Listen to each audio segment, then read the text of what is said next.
Now 10, the Allen Community College moves to a 4-day school week. Plus, students in McDonald County High School take the class out to the river. And Miami City leaders discuss plans for a new terminal at the regional airport. The 4 states' most watched news starts now. Allen Community College in Kansas is switching to a 4-day class schedule. This is KOAM News at 10. I'm Dow Quick. Starting next fall, classes will be held Monday through Thursdays. The college will still have normal operating hours on Fridays. KOAM's Fernandez Silva was at the Iola campus and shows us how the change impacts students and faculty.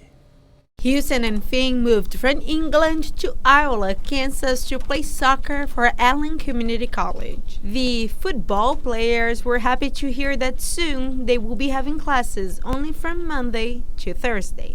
If we had to travel, we could go down there the day before, sleep overnight and then be fresher for the game. Besides the traveling and resting benefits for athletes, they also see academic advantages in the change. I think it'll benefit everybody, meaning like it'll put less pressure on us and give us more time to do homework. Anna will have already graduated when the new policy takes place. Do you wish that was here for you? I wish it was. I really do. For her, the potential downside is a challenge of keeping students concentrated for a longer period of time, as some classes will face changes in the schedule.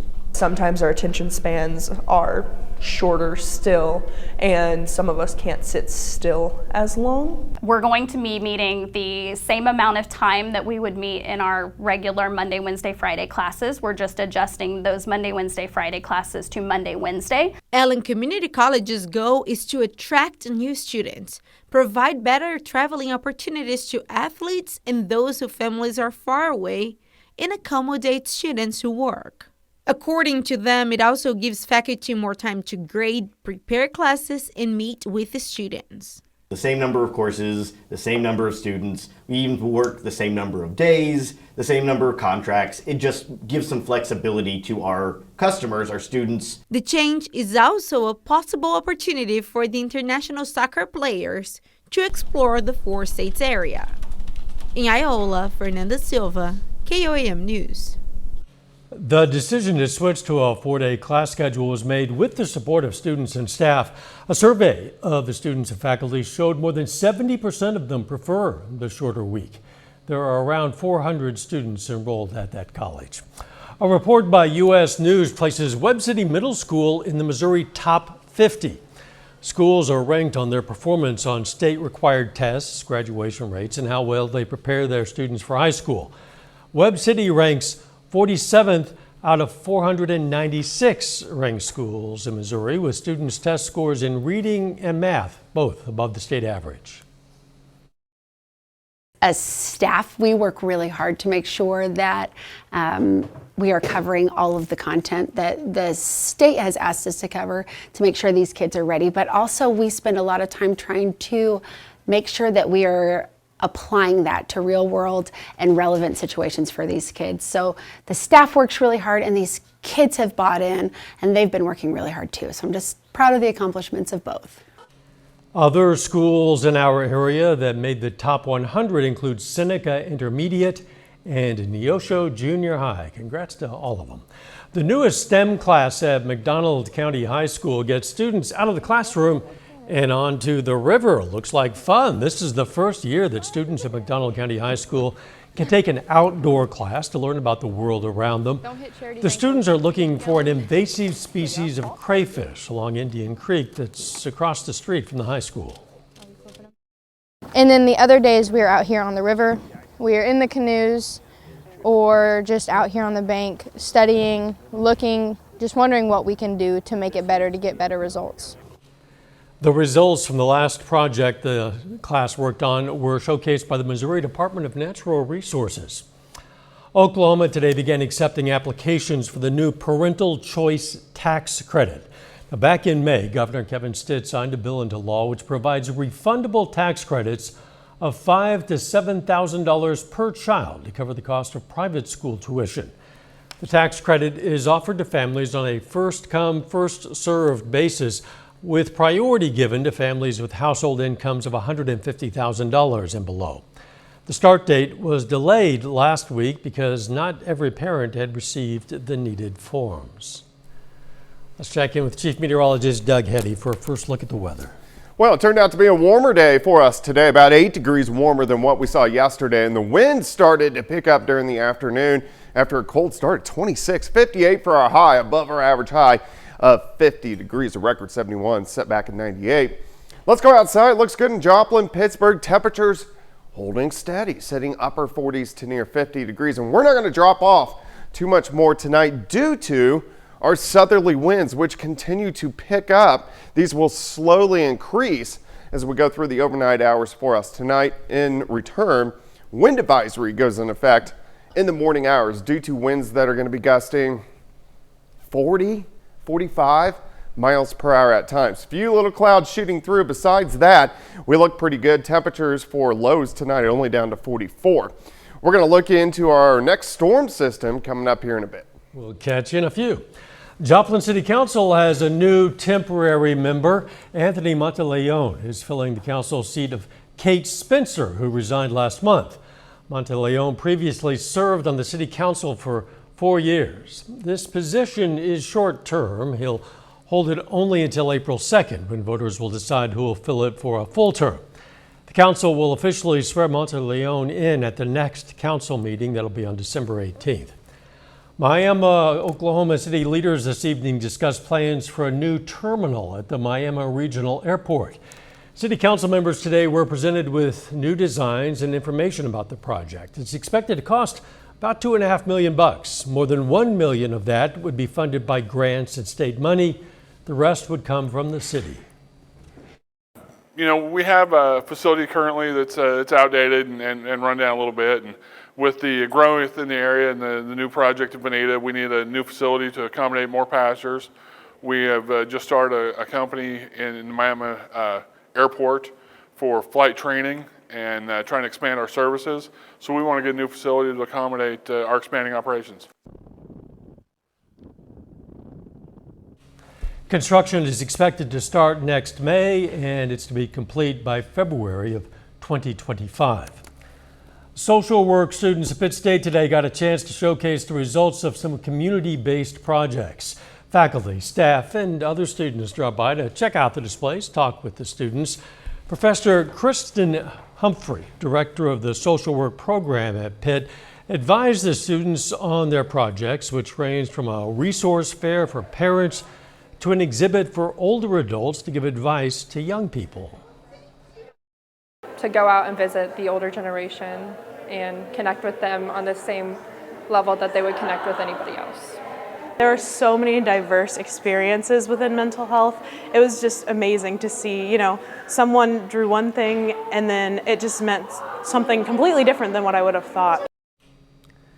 That showcase took place at Russ Hall, on the campus of PSU. A little bit later, Fort Scott Community College adds a strong right arm to its arsenal for when softball season starts. John's going to have details for us on today's Signing in Sports. But first, the world mourns the loss of a pioneer in the field of television. We'll look back at the life and legacy of Norman Lear.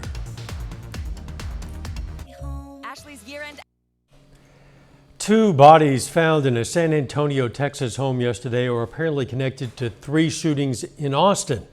Authorities say one man killed his parents and 4 others and wounded 2 police officers in a day-long trail of violence stretching from San Antonio to Austin. 34-year-old Shane James of San Antonio was charged with 2 counts of capital murder after separate attacks in those 2 cities that ended with James crashing his car yesterday evening during a police pursuit. The motive for the shootings, that's still unclear. At least 3 people were killed and a 4th critically injured in a shooting at the University of Nevada, Las Vegas today. Authorities said the suspect was also found dead. The first gunshots were reported shooting were shortly after noon or before noon in a building of a business school. About 30 minutes later, police responded to additional gunshots in the student union building. Writing on X, Las Vegas Mayor Carolyn Goodman called the shootings tragic and heartbreaking. Famed writer and producer Norman Lear died last night at the age of 101. The American icon who changed the face of television is being remembered as a champion for social justice for using comedy to shine a light on prejudice, intolerance, and inequality. Bill Whitaker looks back at his life and legacy. My name is Norman Lear. For a time on television, Norman Lear was king. Boy, the way Glenn Miller played. His reign began in 1971 when he created an insurgent little sitcom, All in the Family. The language was shocking. Now let me tell you something. If your spicks and your spades want their rightful share of the American dream, let them get out there and hustle for it just like I done. The topics, from homosexuality to rape to racism, were rarely seen on TV before. The central character, a politically incorrect working-class bigot, Archie Bunker. I didn't have no million people out there marching and protesting to get me my job. No, his uncle got it for him. What made you think that bigotry could be funny? It wasn't the bigotry per se, it was the state of the man's mind.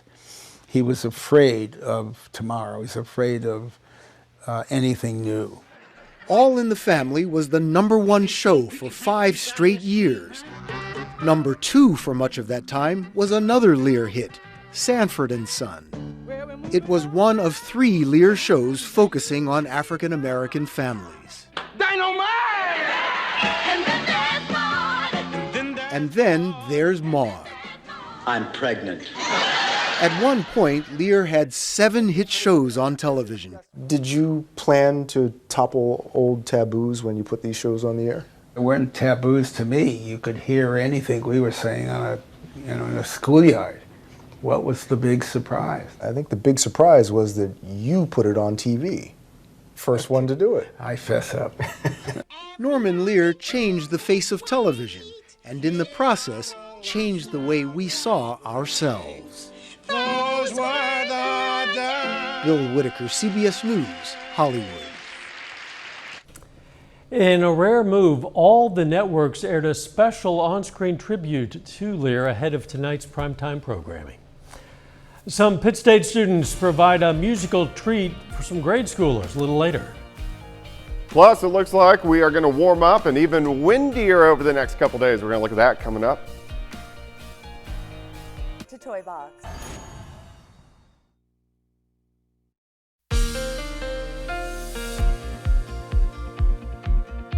Well, a little bit warmer for us today. Also windy, especially late afternoon into the evening hours, and those winds are going to continue to crank up as we go through the overnight hours for us tonight. Nice shot. This is Indigo Sky Casino and Resort. Remember, Indigo's just southwest of Seneca, Missouri.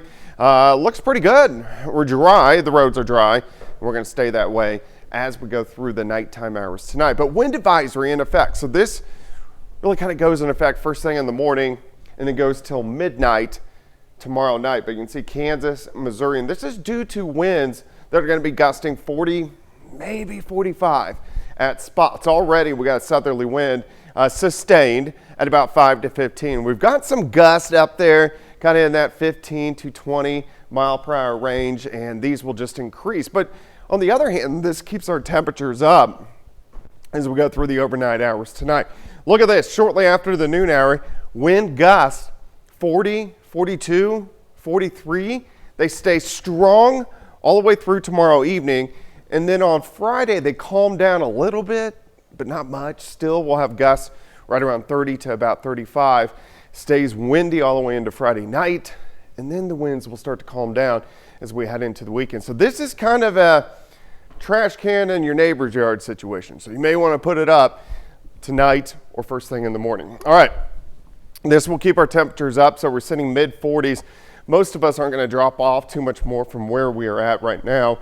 Currently sitting at 50, southerly winds at 16, feels like 50, and our visibility looks good. Just a few mid and upper level clouds streaming through. Most of us look pretty good. Next storm system out to the west, building the Pacific Northwest, and this system will start to affect us as we go into Friday. You can see the energy diving south, so let's watch this as we go through the next couple days. Watch what happens. Our energy splits.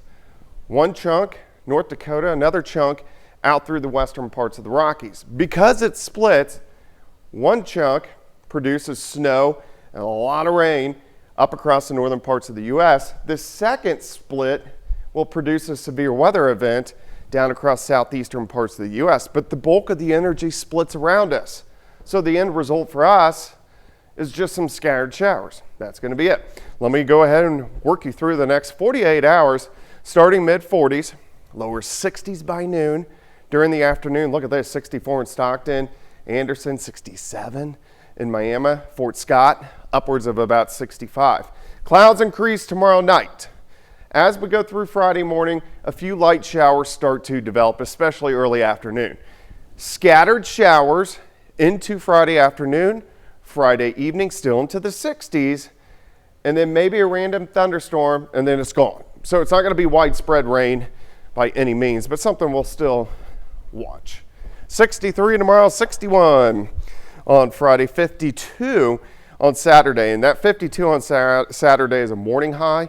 By evening, we'll be in the 30s. So really the bulk of the weekend's cold, 30s and 40s. Sunshine returns by Sunday. Good weekend to maybe stay inside. Yeah. I heard there's a Chiefs game on Sunday afternoon. Is that right? Wow. Yeah. You're forecasting one for Sunday afternoon? Yes. I'll have to check it out. Thanks, Doug. PSU Jazz Ensemble hit the road for their first off-campus gig at Pittsburgh's Meadowlark Elementary School. The goal is to line up as many outreach concerts as possible to give the musicians a chance to experience what professional musicians do when playing a gig. The ensemble also aims to increase accessibility, awareness, and appreciation for what some call America's one true art form, jazz. That they have discovered a new art form that's out there that they're probably familiar with. I mean, jazz is in all sorts of music that they already know. And I hope that it inspires them to pick up an instrument and pursue music. And also for my students at Pittsburgh State, they haven't been on the road yet this year. Teaches them a few lessons about getting into a gig on time, unpacking, packing, and then performing without a lot of warm-up. Every March, the PSU Jazz Band holds a jazz festival at the Bicknell Family Center for the Arts. Still ahead, Fort Scott Community College gets a commitment from one of the top softball players at Labette County. And a former Pitt State and Webb City football coach brings home some hardware. John Dales has those stories and a lot more. It's coming up next. Choose CeraVe moisturizers.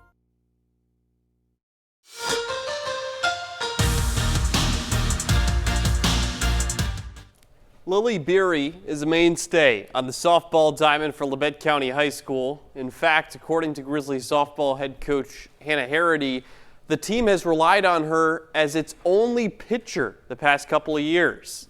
Today, Beery's hard work paying off as she signs her letter of intent to continue her softball career at Fort Scott Community College. Beery says it was a big plus that it's so close to home, and once she visited the Greyhound softball team, the decision was pretty easy. As soon as I stepped on campus with Fort Scott, it really just felt like home. I toured some other local JUCOs, but none of them really stuck out to me. I love the foundation and the culture that Coach K has set at Fort Scott, and I'm really excited to go in and work and hopefully be a top dog there. Over to college football, regular season done at the FBS level. 10 days away from bowl games being played. That means it's award season throughout college football. Two names familiar to the four states bringing home some hardware today. Starting first with Jerry Kill, head coach of New Mexico State, who guided the Aggies to a 10-win season. He's the Region 4 FBS Coach of the Year, according to the AFCA. He got his start in coaching at Pitt State as an offensive and defensive coordinator, as well as coaching at Webb City. Meanwhile, over at Mizzou, Eli Drinkwitz, the AFCA Region 2 Coach of the Year. On top of that, he's the SEC Coach of the Year. He's also brought his team to 10 wins this year, this coming on the heels of two consecutive 6-7 campaigns. Tigers finished the year out in a New Year's Six bowl game. That's December 29th against number 7 Ohio State in the Cotton Bowl down in Arlington, Texas. Over to Major League Baseball, the annual winter meetings taking place this week in Nashville. The 2024 draft order being revealed. The Royals getting some disappointing news on that front. Kansas City finished the 2023 season with the second worst record in baseball. That meant the Royals were tied with the Athletics and Rockies for the best odds to get the #1 overall pick. However, KC ends up with the 6th pick in the draft, and the Cleveland Guardians get the first pick despite having the 9th best odds. Now, this is just the 2nd year of the draft lottery, which was implemented to discourage teams from trying to tank to get a better pick. Royals general manager and executive vice president JJ Piccolo saying afterwards a lot of the same feelings that Royals fans have. Quote, "There's frustration, there's disappointment. You go into it thinking you might get the first overall pick. Ultimately, though," he finishes simply saying it's the system in place and there's nothing that we can do about it. Another sports story to note, another sports score, Coffeyville Community College, we saw them earlier in the year lose a couple to NEO. They win tonight, their basketball team. They've won 2 in a row. Well, good for Coffeyville. Not so good for NEO, I guess. We'll be right back.